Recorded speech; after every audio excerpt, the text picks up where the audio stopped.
8 मुल्कों के सरबराहान मुमलिकत मुल्क छोड़ के फरार हो गए थे, लाखों लोग सड़कों पे निकल आए थे, कोई निजाम कोई कानून को रोक नहीं सका था। इस पाकिस्तान में 116 लोगों ने गुर्बत से खुदकुशी की है। पहले रोटी दो, पहले रोजी दो, फिर तालीम दो, फिर सेहत दो, अगर कुछ बचेगा तो तुम्हें टैक्स देंगे। ये कहते नहीं, पहले टैक्स दो, पेट्रोल पे टैक्स दो, बिजली पे टैक्स दो, गैस पे टैक्स दो, हाँ कुछ बच गया तो खा पी लेना। ये वो लोग हैं, बर्दाश्त करें। ये इमरान खान को वोट देने वाले किसान बर्बाद करके रख दिया। इमरान खान की कहीं नाम की मशहूरी ना हो, मरते हैं मर जाए गरीब, लेकिन इमरान खान का नाम हेल्थ कार्ड पर नहीं आना चाहिए। हेल्थ कार्ड बंद कर दिया गया। खान साहब ने 2 बातें बड़ी ठीक की थी। उन्होंने कहा यार मैं तो गुजारा कर जाऊंगा, तुम लोग पाकिस्तानी गुजारा नहीं कर सके, और एक दिन वजीर आजम हाउस में इमरान खान वजीर आजम बैठेगा और हम बनाएंगे नया पाकिस्तान, हम बनाएंगे फलाई रियासत, हम बनाएंगे मदीने की रियासत। मैं आज की तकरीर शिबली फराज साहब और इजाज चौधरी साहब के साथ के नाम करूंगा। दोनों मेरे दोस्त, मेरे रहबर, मेरे उस्ताद आज हमारे साथ मौजूद नहीं। अल्लाह उनको इस्तकामत दे, हिम्मत दे कि इंशाअल्लाह वक्त भी आएगा वो दोनों यहाँ पे हमारे साथ मौजूद होंगे। चेयरमैन साहब, मैं अपनी तकरीर का आगाज़ एक कहानी से करता हूँ। 2010 दिसंबर में ट्यूनिस में एक शख्स जिसका नाम मोहम्मद बोजीजी था, वो सब्ज़ी की रेडी लगाता था। 4 बच्चों का बाप था, गरीब था, स्कूल में पढ़ाई मुकम्मल नहीं कर सका और बड़ी मुश्किल से रोज़ी रोटी करता था। एक दिन म्यूनसिपल कमेटी वाले आए और उसकी रेडी उठा के चले गए। वो उसने जाके कहीं कंप्लेंट की डिस्ट्रिक्ट एडमिनिस्ट्रेशन को, तो उन्होंने थप्पड़ से उसे मारा। अगले दिन उसने मिट्टी का तेल अपने ऊपर फेंका और ख़ुद को आग लगा ली। 15 दिन के बाद जनवरी 2011 में वो खुदकुशी करके फौत हो गया। इस कहानी के साथ दूसरी कहानी शुरू होती है। उस शख्स का नाम है मोहम्मद साजिद। साजिद जनूबी पंजाब के ज़िला भावलनगर की तहसील चिश्तिया में रहने वाला था। सब्ज़ी की रेडी लगाता था और उसके 4 बच्चे थे। अगस्त 2025 में एक दिन बिजली का बिल बहुत ज़्यादा आ गया। वापडा के दफ्तर गया, उन्हें कहा कि जिस पे बिल ज़्यादा आए तो उन्होंने उसे ठीक करने से इनकार कर दिया। भाइयों के पास गया पैसे मांगने तो उन्होंने इनकार कर दिया। आखिर वापडा ने मीटर काट दिया। अगले दिन उसने गोलियां खाई खुदकुश और खुदकुशी कर ली। अब कोई सवाल पूछे इन 2 कहानियों का आपस में क्या बवाजना है? चेयरमैन साहिबा, ट्यूनिस में जब एक शख्स उसने खुदकुशी की तो उसके बाद अरब स्प्रिंग्स आए थे, अरब का इनकलाब आया था, अरब में बगावत हुई थी। 8 मुल्कों के सरबराहान मुमलिकत मुल्क छोड़ के फरार हो गए थे, लाखों लोग सड़कों पे निकल आए थे, कोई निजाम कोई कानून को रोक नहीं सका था। लेकिन जब साजिद ने पाकिस्तान में खुदकुशी की थी तो किसी को याद भी नहीं, किसी खबर में रिपोर्ट भी कोई नहीं हुआ। लेकिन साजिद अकेला बंदा नहीं था चेयरमैन साहब। पिछले 1 साल में 116 लोगों ने गुर्बत की वजह से खुदकुशी की है। इस पाकिस्तान में 116 लोगों ने गुर्बत से खुदकुशी की है। चेयरमैन साहब, ये जो बजट है ये अदाद व शुमार के लिए नहीं होता, ये इनफैक्ट ये मुआशी तकदीर लिखी जाती है उन तमाम लोगों के लिए जिसके लिए बजट बनाया जाता है। पिछले साल इस हुकूमत ने जो बजट दिया था, उन्होंने 116 लोगों की तकदीर में लिख दिया था कि तुम गुर्बत की वजह से खुदकुशी करोगे, क्योंकि उनको मुश्किल फैसले करने पड़ गए थे। फैसले क्या थे? मैं अपने बच्चों को स्कूल भेजूं, या फैसला यह था कि आज रात को 2 वक्त की रोटी पूरी कर लूं, या फैसला यह था कि मैं बच्चों अपनी बिजली का बिल पे कर दूं, या फैसला यह था कि अपने तन पे कपड़े पूरे कर दूं। 116 लोगों के लिए इतना मुश्किल फैसला था कि आपके बजट ने उन 116 लोगों की जान ले ली। चेयरमैन साहिबा, आखिर वजह ही क्या है? उस मुल्क में जहां बगावत हो गई, इनकलाब आ गया, पाकिस्तान में क्यों नहीं आया? वजह सिर्फ यह है कि आज भी वो लाखों लोग जो दिल में फ्रस्ट्रेशन लेके बैठे हैं, गुस्सा और नफरत लेके बैठे हैं, आज भी इस रियासत की तरफ देख रहे हैं। वो अभी भी बिलीव करते हैं कि शायद रियासत हमारे लिए कुछ कहेगी, हम इनकलाब की तरफ नहीं जाते। लेकिन वो वक्त दूर नहीं जब उनका सबर पैमाना टूट जाएगा और वो उठ खड़े होंगे। चेयरमैन साहिबा, इकोनॉमिक सर्वे की रिपोर्ट जब ये देने आए तो कितना दिल छोड़ के दिखाया। 21% गुर्बत थी, आज 30% हो गई है। यानी कि इससे पहले हमें यह बताया जा रहा है कि पाकिस्तान में 5 करोड़ गरीब थे, हमारी हुकूमत में 7 करोड़ 50 लाख हो गए हैं।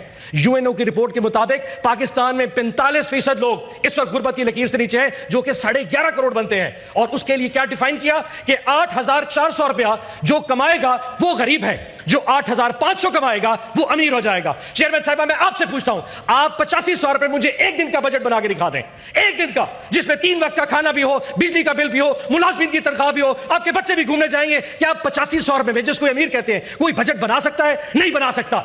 ये तमाचा है उस गरीब के ऊपर जो पाकिस्तान में अवाम जो मुश्किल फैसले करते हैं, ये उसके मुंह पे तमाचा मारा गया है। और इसकी वजह इनका टैक्सेशन है। ऐसा टैक्स जो दुनिया में कहीं नहीं लगाया गया। 15,000 अरब रुपए का टैक्स लगा दिया, जिसमें से सिर्फ 7,000 अरब डायरेक्ट टैक्सेशन, यानी कि जो जितना कमाए उतना टैक्स पे करे, लेकिन 7,500 अरब इनडायरेक्ट टैक्स लगा दिया। यानी कि कोई फर्क नहीं पड़ता तुम कितने अमीर हो, कोई फर्क नहीं पड़ता तुम कितने गरीब हो, तुम पे उतना ही टैक्स लगेगा जितना अमीर देगा। यानी कि तुम अगर दाल लेने जाओगे तो जीएसटी उतनी दोगे जितना एक अमीर देगा, चावल लेने पे भी उतना टैक्स भरोगे, मोटरसाइकिल पे भी उतना टैक्स लेने पे भरोगे, एफईडी कस्टम सब एक जैसे भरोगे, तब भी इनका दिल नहीं भरा। आखिर पेट्रोलियम लेवी लगा ली, 1700 अरब की पेट्रोलियम लेवी। یہ نہیں کہ وہ لیوی کہ 25 کروڑ پاکستانی جب صبح موٹر سائیکل لے کے گھر سے جاتا ہے اور پیٹرول پمپ پہ جاتا ہے اور 1 لیٹر پیٹرول ڈلواتا ہے 116 روپے اس حکومت کی ٹیکس میں جمع کروا کے جاتا ہے.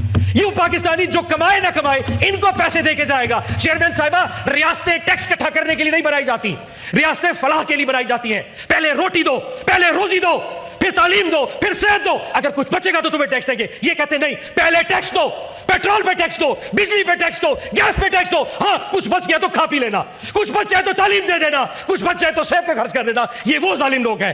لیکن پھر ہمیں آگے جی ڈی پی دکھاتے تھے.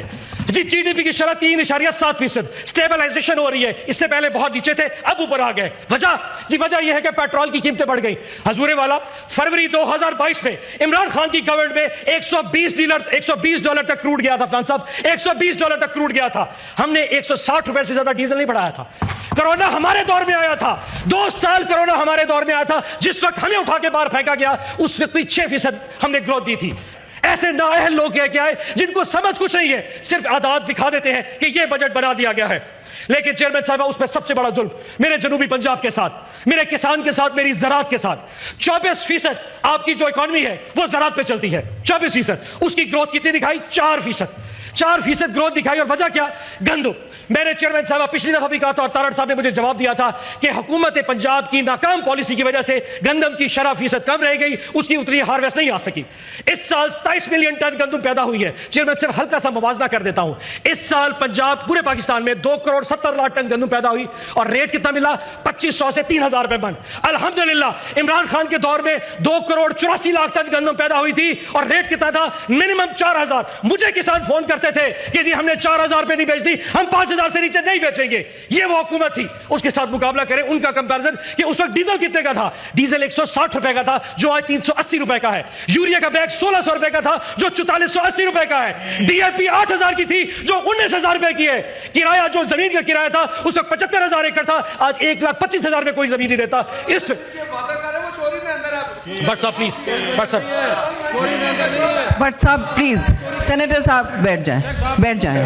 جی اس کے باوجود میں یہ بات کروں چیئرمین صاحبہ, 30 سے 40 لاکھ میٹرک ٹن گندم شارٹ ہے. یہ حکومت اس سال اکتوبر میں ریکارڈ پہ کہہ رہا ہوں, اس سال یہ حکومت یوکرین سے 30 سے 40 لاکھ ٹن گندم منگوائے گی. یوکرین کے کسانوں کو $1 ارب کا زر مبادلہ خرچ کرے گی. ادروائز گندم کا بہت بڑا کرائسس آ رہا ہے. یہ منسٹر مانے نہ مانے, پنجاب حکومت کی نااہلی کی وجہ سے آپ کی زراعت تباہ ہو گئی. اب کپاس کی طرف آتا ہوں. چیئرمین صاحبہ 2021-22 میں ہم نے ٹوٹل کپاس کی کتنی بیلیں پیدا کی؟ 83 لاکھ.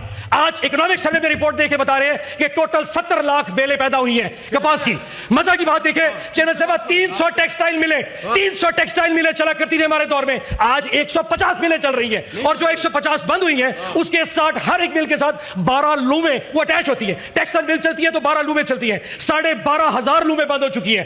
1250 جنی فیکٹریاں چلتی تھی ہمارے حکومت میں, آج 270 جنی فیکٹریاں چل رہی ہیں. 30 لاکھ لوگ نوکری سے چلے گئے. یہ ٹس سے مس نہیں ہو سکے. کپاس برباد ہو گئی. پریورٹیز چیک کریں. ملتان میں کاٹن ریسرچ انسٹیٹیوٹ تھا جہاں کپاس کے لیے تحقیق ہوتی تھی. حکومت پنجاب نے فیصلہ کیا کاٹن ریسرچ بند کر دو, مجھے یہاں پہ جم خانہ چاہیے کیونکہ شام کو بابو, شام کو سیاستدان اور کچھ سردار آرام سے چائے پی سکیں. کپاس کی ضرورت نہیں ہے, ان کی عیاشی اور للے تلے ہونے چاہیے تھے. اور کیا کیا مقابلہ کروں چیئرمین صاحبہ, چاول کی فصل 2021-22 میں 5000 روپے من پہ ذمہ دار کسان بیچ کے گیا تھا, آج 4500 میں لینے والا کوئی نہیں ہے. مکئی ہم نے 2500 روپے ہماری دور بکتی تھی, آج 2200 روپے میں بک رہی ہے. آلو کا تو یہ حال ہے, لوگوں نے کھڑی فصل پہ اس وقت روٹاویٹر اور ہارویسٹر چلا دیے, کوئی نہیں بیچے گا. 5 روپے کلو آلو کون بیچتا؟ ٹماٹر 250 روپے کلو, 250 روپے من بک رہے ہیں اس وقت. ہمارے دور میں 1200 روپے بکا کرتے رہے, لوگوں نے پھر بھی وہاں پہ فصل چلا دی. زراعت برباد, جنوبی پنجاب برباد, کسان برباد. کیوں؟ ووٹ کیوں دیا تھا عمران خان کو؟ یہ وہ لوگ ہیں, برداشت کریں. یہ عمران خان کو ووٹ دینے والے کسان برباد کر کے رکھ دیا. آگے چلتا ہوں چیئرمین صاحب, تعلیم پہ 0.8%. چیئرمین صاحب ایک سوال بتائیے, ہمارے دور میں ایچ ای سی کو 70 ارب روپے کا گرانٹ دی گئی, آج گرانٹ کتنی ہے؟ 46 ارب. 278 یونیورسٹیاں ہیں. اتنے سارے لوگ ریسرچ اینڈ ڈیولپمنٹ پہ پیسے خرچ ہو سکتے تھے. ان کا نہیں, تعلیم کی ضرورت نہیں ہے, ان کو چھوڑے, ان کو ایسے بھیک پہ لگاتے, 20 زیادہ کر, فیئر انف کر دیجیے. لیکن تعلیم اگر نہیں دے سکتے, صبر تو کیجیے. 4% نارملی خرچ کرتے ہیں اکانومی, آپ 0.8% سے بھی نہیں خرچ کر پا رہے. صحت پہ 0.8%. چیئرمین صاحب آپ کو عمران خان سے نفرت ہو سکتی ہے, ان سب کو ہوگی, بغض بھی ہو سکتا ہے. ہیلتھ کارڈ سے کیا تکلیف تھی؟ کتنے ہزاروں لوگوں کا کینسر سے علاج ہوتا تھا, کتنے لوگوں کا وہاں پہ دل کا آپریشن 10 لاکھ مفت ہوتا تھا. بند کر دو کیونکہ عمران خان کی فوٹو ہے. عمران خان کی کہیں نام کی مشہوری نہ ہو, مرتے ہیں مر جائے غریب, لیکن عمران خان کا نام ہیلتھ کارڈ پر نہیں آنا چاہیے. ہیلتھ کارڈ بند کر دیا گیا. चेयरमैन साहिबा क्या क्या प्रायोरिटीज आखिर इतनी आ जाती हैं कि सॉरी बजट पे जी बजट पे चेयरमैन साहिबा प्रायोरिटीज की बात है. एक आखिरी बात, दो चीजें 2 मिनट है. प्रायोरिटीज की बात है. प्रायोरिटीज ये है कि अगर वजीर आला पंजाब 11 अरब का जहाज लेगी तो वो पाकिस्तानी जो पहले होंडा या करोला पे चढ़ता था, फिर आल्टो पे चढ़ता है, अब मोटरसाइकिल से ईवी बाइक पे आ गया है, वो इनसे नफरत करेगा. प्रायोरिटीज की अगर बात होगी तो वो क्रेडिट कार्ड जो एक पाकिस्तानी जो सिर्फ अमीर के पास है, जब वो बैरूनी दौरे पे जाता था उस पे एफएडी लगता था, बंद कर दो एफएडी, क्योंकि अमीर आदमी जो क्रेडिट कार्ड रखता है उसको ज्यादा ना भरने पड़े. उसके मुकाबले में वो शख्स जो एक मोटरसाइकिल लेके पंप पे जाता है 116 रुपए भरेगा. लोग इनसे नफरत करेंगे. वो पाकिस्तानी अमीर जो बिजनेस क्लास में 15 लाख की टिकट लेके जाता था और 1.5 लाख एफएडी भरता था, बंद कर दो एफएडी, इस पे एफएडी नहीं लिया जा सकता. हां, जो जवारी पे, हज पे, उम्रे पे रोजगार के लिए सऊदी, दुबई, ओमान जा रहा था, उस पे 20,000 का एफएडी नहीं, इसको माफ नहीं करना. ये तो कमा के, इसमें तो पैसा बहुत है, लोग आपसे नफरत करेंगे.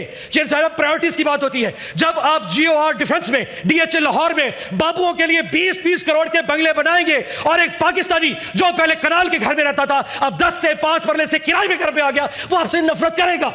सोचिए उस मां के बारे में जो रात को सिर्फ अपने बच्चों को खाना देती है और खुद भूखा सोती है कि सुबह उठ के रात को नींद आएगी, सुबह स्कूल जाएगा तो शायद बड़ा होकर मेरा सहारा बनेगा.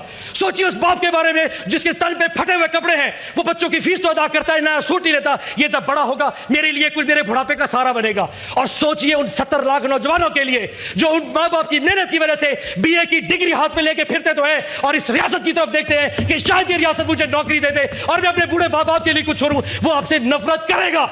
आपको इमरान खान से नफरत हो सकती है चेयरमैन साहब, लेकिन आखिरी बात बता चलूं, खान साहब ने 2 बातें बड़ी ठीक की थी. उन्होंने कहा यार मैं तो गुजारा कर जाऊंगा, तुम लोग पाकिस्तानी गुजारा नहीं कर सके. मैं सदके जाऊं उस पे 1045 दिन उसको हो चुके हैं, वो गुजारा कर रहा है, लेकिन पाकिस्तानी इनके नीचे एक एक दिन घुट घुट के गुजारा कर रहा है. और खान ने कहा था मैं एक दिन मदीने की फलाही रियासत बनाऊंगा. जब ये लोग हंसा करते थे, आपने पनाहगाहें खत्म कर दी, हेल्थ कार्ड खत्म कर दिया, लेकिन याद रखिए, एक मैं अल्लाह को गवाह बना के कहता हूं चेयरमैन साहबा, एक दिन इस सीट पे तहरीक इंसाफ का चेयरमैन सेनेट भी बैठेगा, एक दिन इस लाइन के अंदर तहरीक इंसाफ के वजीर भी बैठेंगे और एक दिन वजीर आज़म हाउस में इमरान खान वजीर आज़म बैठेगा और हम बनाएंगे नया पाकिस्तान, हम बनाएंगे फलाही रियासत, हम बनाएंगे मदीने की रियासत और एक नया पाकिस्तान बनेगा. पाकिस्तान जिंदाबाद, इमरान खान जिंदाबाद.